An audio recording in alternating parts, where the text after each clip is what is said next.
आज हम शुरू करने जा रहे हैं रिचर्ड राइट का एक फेमस एंड पावरफुल नॉवल जिसका नाम है नेटिव सन। सोचो, एक लड़का जो पैदा ही एक ऐसी सोसाइटी में होता है जहाँ ना उसके पास इक्वल राइट्स है, ना अपॉर्चुनिटीज है और ना ही इक्वलिटी है। बस उसके चारों ओर पॉवर्टी, रेसिज्म और फियर है। आज हम एक ऐसी स्टोरी स्टार्ट करने जा रहे हैं। ये स्टोरी कोई क्राइम की स्टोरी नहीं है, बल्कि सोसाइटी के खिलाफ एक स्ट्रॉन्ग प्रोटेस्ट है। ये जो नॉवल है 1938 से 1940 के बीच में लिखा गया था। 1940 में ये नॉवल पब्लिश हो गया था। अब हम इस स्टोरी के बैकग्राउंड को देखते हैं।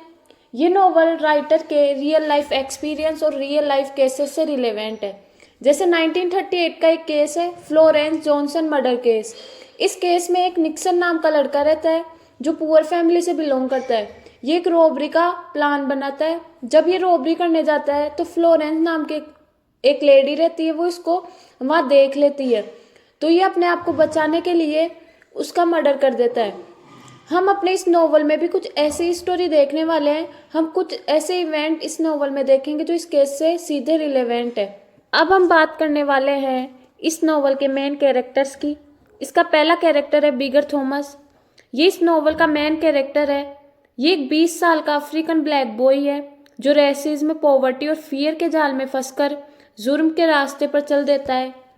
इसका बीगर की फैमिली में उसके अलावा 3 मेंबर और है। उसकी मदर, उसकी सिस्टर वेरा और उसका छोटा भाई बड़ी। बेसी मियर्स ये बीगर की गर्लफ्रेंड है। ये पॉवर्टी और ब्लैक वुमन के स्ट्रगल को रिप्रेजेंट करती है। ये अपने दुख को भुलाने के लिए अल्कोहल का यूज़ भी करती है। गस, जीएस और जैक ये तीनों बीगर के दोस्त हैं जो रॉबरी के प्लान में उसके साथ शामिल होते हैं। मैरी डाल्टन ये मिस्टर डाल्टन की बेटी है। ये बीगर के साथ फ्रेंडली रहने की कोशिश करती है। मिस्टर डाल्टन मैरी के फादर है। रिच वाइट लैंडलॉर्ड है ये, जो ब्लैक लोगों को हाई रेंट पर घर किराए पर देते हैं। मिसिस डाल्टन है, ये मैरी की मदर है और ये ब्लाइंड है। इनकी ब्लाइंडनेस सोसाइटी की ब्लाइंडनेस को रिप्रेजेंट करती है। बोरिस मैक्स ये कम्युनिस्ट लॉयर है जो बीगर को डिफेंड करते हैं कोर्ट में। अगला कैरेक्टर है ब्रिटन। ये डाल्टन फैमिली का प्राइवेट डिटेक्टिव है। और इसके अंदर एक और कैरेक्टर है जैन, जो मैरी का बॉयफ्रेंड होता है। ये भी बीगर के साथ अच्छा बिहेव करता है और ये कम्युनिस्ट पार्टी का मेंबर भी होता है। अब हम इस नॉवल की समरी की बात करते हैं। ये नॉवल 3 पार्ट्स में डिवाइड है। इसका जो पहला पार्ट है फियर। इस पार्ट में बीगर की सराउंडिंग के बारे में बताया गया है। इसका दूसरा पार्ट है फ्लाइट। इस पार्ट में बताया गया है कि कैसे वो पुलिस से बचने की कोशिश कर रहा है। इसका तीसरा पार्ट है फेथ। इस पार्ट में बताया गया है कि इन द एंड उसको फील होता है कि वाइट पीपल भी अच्छे होते हैं। अब हम नॉवल के एक एक पार्ट को डिटेल में समझते हैं। इसका पहला पार्ट है फियर, उसको देखते हैं पहले हम। नॉवल की स्टार्टिंग एक छोटे से अपार्टमेंट से होती है। उसमें बीगर के अलावा उसकी मदर, सिस्टर वेरा और ब्रदर बड़ी रहता है। उनके अपार्टमेंट में एक चूहा आ जाता है। बीगर के भाई बहन और उसकी मदर उसको देखकर डर जाते हैं, तो बीगर फ्रस्ट्रेट होकर उसे मार देता है। बीगर के फ्रस्ट्रेशन की वजह वो चूहा नहीं था, बल्कि रेसिज्म में अपॉर्चुनिटीज की कमी और वाइट लोगों से फियर था। आगे हम देखते हैं बीगर अपने 3 दोस्तों गस, जैक और जीएस के साथ मिलकर रॉबरी का प्लान बनाता है एक वाइट मैन के यहाँ। वो रॉबरी करने जाते हैं पर वो रॉबरी करते नहीं है। वो सब डर जाते हैं और बीगर गस पर अपना पूरा फ्रस्ट्रेशन निकाल देता है कि तुम लोग डरपोक हो। रियल में बीगर भी डर रहा होता है पर वो गस पे अपना पूरा फ्रस्ट्रेशन निकाल देता है। इस छोटे से इंसिडेंट से हम देख सकते हैं कि किस हद तक उनके मन में वाइट जो लोग थे उनका डर बैठा हुआ था। बीगर को उसकी मदर और वेरा जॉब करने के लिए फोर्स करते हैं। वो बोलती है मिसेस डाल्टन एक वाइट मैन है, उनके यहाँ आज तुम्हें जाना है इंटरव्यू के लिए। वो मिस्टर डाल्टन के यहाँ जाता है तो वो इसे ड्राइवर की जॉब पर रख लेते हैं। मिस्टर डाल्टन की पूरी फैमिली ब्लैक पीपल के साथ अच्छा बिहेव करती है। बीगर को ये बात अजीब लगती है क्योंकि आज तक किसी भी वाइट मैन ने उनके साथ इतना अच्छा बिहेव नहीं किया था। मिस्टर डाल्टन की बेटी मेरी डाल्टन बीगर के साथ अपने बॉयफ्रेंड जैन से मिलने जाती है। जैन कम्युनिस्ट पार्टी का मेंबर था और वो भी वाइट और ब्लैक लोगों की इक्वलिटी में बिलीव करता था। वो भी बीगर के साथ अच्छा बिहेव करता है। बीगर इन दोनों के साथ पार्टी में जाता है तो ये दोनों बहुत ज़्यादा ड्रिंक कर लेते हैं। जेन को तो बीगर छोड़ देता है रास्ते में। फिर वो मैरी को उसके घर पर छोड़ने जाता है।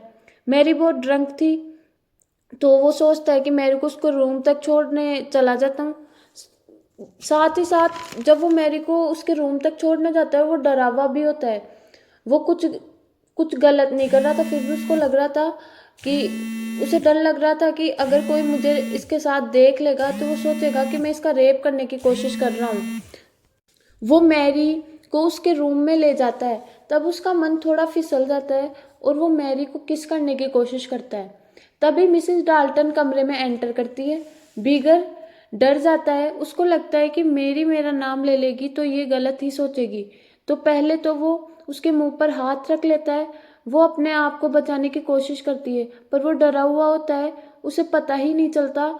फिर वो उसके मुंह पर पिल्लो रख देता है और मैरी की सफोकेशन की वजह से डेथ हो जाती है। हम इस इंसिडेंट से एक और बार अंदाज़ा लगा सकते हैं कि ब्लैक लोगों के मन में कितना फियर था वाइट लोगों से। फिर उसकी मम्मी को शराब की स्मेल आती है, तो वो सोचती है ड्रिंक कर रखी है मैरी और ये सो गई है। फिर वो वहाँ से चली जाती है। फिर भी बीगर को पता चलता है कि मैरी की तो सफोकेशन की वजह से डेथ हो गई है, तो वो पूरी तरीके से डर जाता है। फिर वो अपने आप को बचाने के लिए मैरी को एक भट्टी में डाल देता है। फिर इसका दूसरा पार्ट स्टार्ट होता है इस नॉवल का, फ्लाइट। अगले दिन मिस्टर एंड मिसेस डाल्टन बहुत परेशान होते हैं कि मैरी कहाँ गई वो उसे ढूंढते हैं हर जगह। बीगर उस दिन भी मिसेस डाल्टन के यहाँ जॉब पर आता है कि किसी को उस पर शक ना हो जाए, इसलिए वो वहाँ आता है। बीगर एक प्लान बनाता है कि मैं एक ऐसी स्टोरी बताऊंगा कि पूरा शक जैन पर चला जाएगा और मैं बच जाऊंगा। बीगर मिसेस डाल्टन के घर आता है और बताता है कि कल मेरी बहन के साथ पार्टी में गई थी और मैंने मतलब वो उसके साथ गई थी। फिर डाल्टन एक इन्वेस्टिगेटर है, उसको हायर करता है और बहन के पीछे लगा देता है। लेकिन इन्वेस्टिगेटर को स्टार्टिंग से ही बीगर पे शक होने लगता है। बीगर ये सारी बात अपनी गर्लफ्रेंड बेसी को बताता है कि जो मैरी थी, मैं उसको उसके रूम तक छोड़ने गया था, फिर ऐसे ऐसे हुआ, फिर उसकी डेथ हो गई। फिर जो बीगर है वो मिस्टर डाल्टन को एक लेटर लिखता है और बताता है कि उनकी बेटी कहाँ है। वो बताता है कि उनकी बेटी उस भट्टी में है। फिर वो सब लोग वहाँ जाते हैं और वहाँ चेक करते हैं, तो वहाँ पे मैरी की हड्डियाँ मिलती है। फिर इन्वेस्टिगेटर को पता चलता है कि ये सब बीगर ने किया है, तो फिर उसके पीछे पुलिस चली जाती है, उसको ढूंढने लग जाती है। बीगर उनसे बचने की बहुत कोशिश करता है और बाद में बीगर को ऐसा लगता है कि बेसी पुलिस को सब कुछ सच बता देगी, तो वो पुलिस को भी मतलब वो बेसी को भी है ना एक ब्रिक लेता है, उससे उसके सिर पे मारता है, तो बेसी की भी डेथ हो जाती है। फिर इस नोवेल का तीसरा पार्ट स्टार्ट होता है, फेथ। बीगर से मिलने जेन आता है। पुलिस बीगर को पकड़ लेती है सेकंड पार्ट में और जेल में बंद कर देती है। फिर इसका थर्ड पार्ट स्टार्ट होता है, बीगर से मिलने जेन आता है जेल में। फिर उसको बहुत सुनाता है, तुमने ऐसे कैसे कर दिया। फिर उसको लास्ट में ऐसे बोलता है, मैंने तुम्हारे लिए एक लॉयर हायर किया है। ये सुनकर बीगर को फील होता है कि वाइट लोग अच्छे भी होते हैं। फिर वो सोचता है कि मैं कितना गलत समझता था। जब मैरी और मिस्टर डाल्टन की फैमिली उससे अच्छे से बात करती थी, उसको हमेशा शक होता था कि ये लोग दिखावा कर रहे हैं। लेकिन उस दिन उसको लगा कि नहीं, वाइट लोग भी अच्छे होते हैं। फिर उससे लॉयर मिलने आता है। फिर वो लॉयर को सब कुछ सच बता देता है। फिर बीगर को कोर्ट में पेश किया जाता है और लॉयर उसको डिफेंड करने की पूरी कोशिश करता है। फिर लॉयर बोलता है कि इसके ऐसे करने की वजह यह है कि इसकी मानसिक स्थिति ठीक नहीं है, इसने इसलिए क्राइम नहीं किया, बल्कि इसके क्राइम के पीछे की वजह ये सोसाइटी है कि इस सोसाइटी में इनके साथ डिस्क्रिमिनेशन किया जाता है। इनको वाइट लोगों के बराबर इक्वल राइट्स प्राप्त नहीं है, ना ही अपॉर्चुनिटीज़ इनके पास है। इनके मन में बचपन से ही वाइट लोगों को सुपीरियर दिखाया गया है। इनके मन में वाइट लोगों के लिए डर पैदा किया गया है। इसका डर जो सोसाइटी द्वारा ही पैदा किया गया है, वो ही इसका जिम्मेदार है कि इसने मैरी की डेथ हो गई इसके हाथों से। क्योंकि वो मिसेस डाल्टन के रूम में आते ही डर जाता है कि वो कुछ गलत नहीं कर रहा होता है, लेकिन फिर भी वो डर जाता है। तो इसके ये जुर्म करने की वजह इसका ये डर ही है, जो इस सोसाइटी के द्वारा ही पैदा किया गया है, जो इसमें इसकी कोई गलती नहीं है। लॉयर का कहने का ये था, पर कोर्ट ने उसको डेथ सेंटेंस सुना दी और उसको फांसी हो गई। इस स्टोरी को कुछ लोग इस आधार पर क्रिटिसाइज भी करते हैं कि पहला तो ये कि उसने मैरी को किस करने की कोशिश की है, ये क्या ये सही था। राइटर ने सिर्फ यहाँ सोसाइटी की गलतियों पर फोकस किया, पर उसने मैरी को किस करने की कोशिश की इस पे उन्होंने कोई बात नहीं की।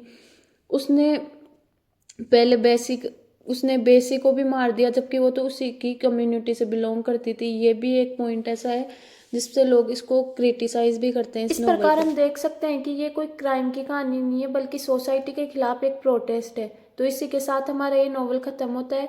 अगर आपको ये नॉवल पसंद आया तो please like share and subscribe कीजिए। Thank you for watching this video.